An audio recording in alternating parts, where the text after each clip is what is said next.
할렐루야, 쉬운 성경으로 듣기 218일째입니다.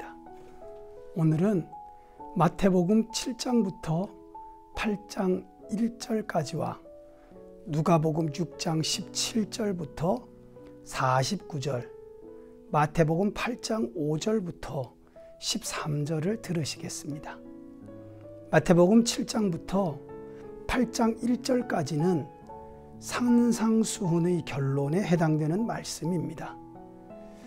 형제 비판의 바른 자세, 응답받는 기도의 자세, 좁은 문과 좁은 길로 특징되는 그리스도인의 삶, 좋은 나무와 못된 나무, 진정한 제자와 거짓 선지자, 지혜로운 건축자와 어리석은 건축자의 비교를 통해 천국 시민의 실천하는 믿음을 강조합니다.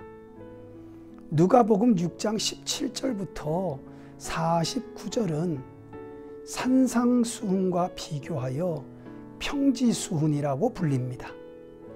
평지수훈의 첫 교훈은 두 종류의 사람들을 대조합니다.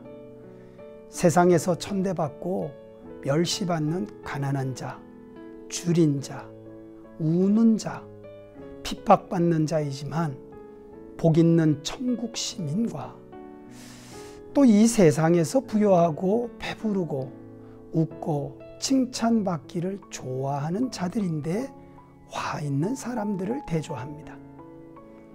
자기 영혼의 가난함을 느낀 겸손한 사람들이 자신의 죄를 슬퍼하고 영원한 하나님 나라를 위해 핍박받으면서도 하나님의 말씀에 갈급함을 느끼는 것이 진정한 천국 시민의 복이라고 말씀하십니다. 평지수훈은 타인을 아가페적 사랑으로 사랑하고 비판하지 말 것을 곡식 매매의 비유와 소경의 비유, 제자와 선생의 비유, 티와 들보의 비유를 통해 가르치십니다. 또한 나무와 열매, 집과 주초의 비유를 통해 천국 시민 된 예수 그리스도의 참된 제자는 어떤 삶을 사는지 가르쳐 줍니다. 마태복음 8장 5절부터 13절은 백부장의 하인을 고쳐주시고 백부장의 믿음을 칭찬하십니다. 백부장의 겸손한 신앙은 예수님을 전능하신 하나님으로 믿고 예수님의 말씀 속에 절대적인 능력이 있음을 믿었습니다. 로마 황제의 권세를 위임받은 백부장은 명령체계의 원리를 적용하여 하나님의 권세를 부여받은 예수님의 말씀이 하나님의 말씀과 같은 효력을 가지셨음을 고백했습니다. 예수님께서 천지 만물의 창조주이시기에 온 우주의 참 주인이신 권세를 가지고 말씀만 하시면 질병을 복종시켜 굴복시키고 낫게 하실 수 있는 분이심을 믿었던 것입니다. 백부장의 믿음대로 하인은 나음을 입었습니다. 오늘은 비판하지 말라는 말씀을 묵상해 봅니다. 비판하지 말라는 말씀은 산상수훈과 평지수훈에 공통적으로 교훈하신 말씀입니다.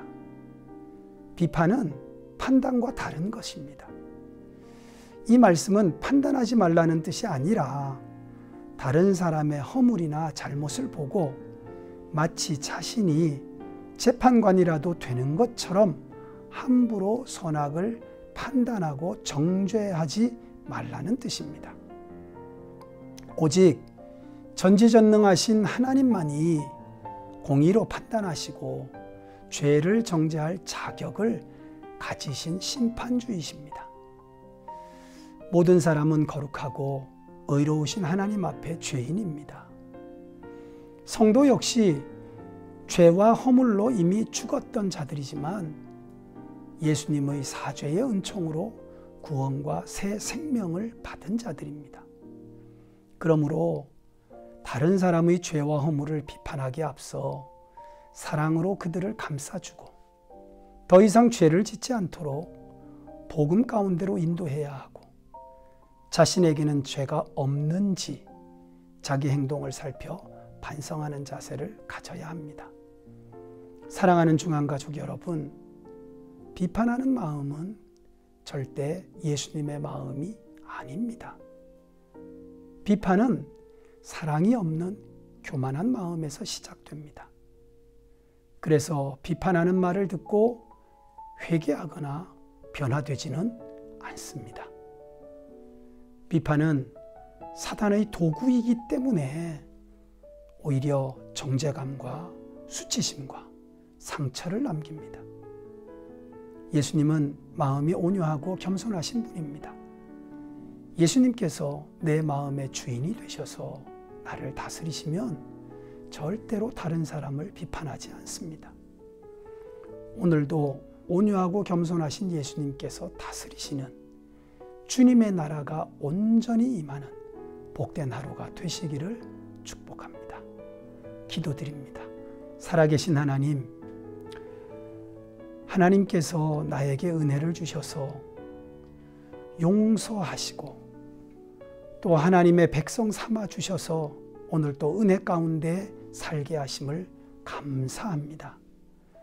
언제나 겸손하고 받은 은혜에 감사하면서 다른 사람을 판단하지 아니하고 예수님의 사랑으로 용서하고 품으며 또한 이 땅 가운데 하나님의 그 사랑을 나누며 살아가는 삶이 되도록 은혜 베풀어 주시옵소서. 오늘 하루도 그런 마음으로 살게 하시고 그래서 내 삶을 통해 하나님의 뜻이 이루어지는 복된 한날이 되게 하여 주시기를 예수님의 이름으로 기도드립니다. 아멘.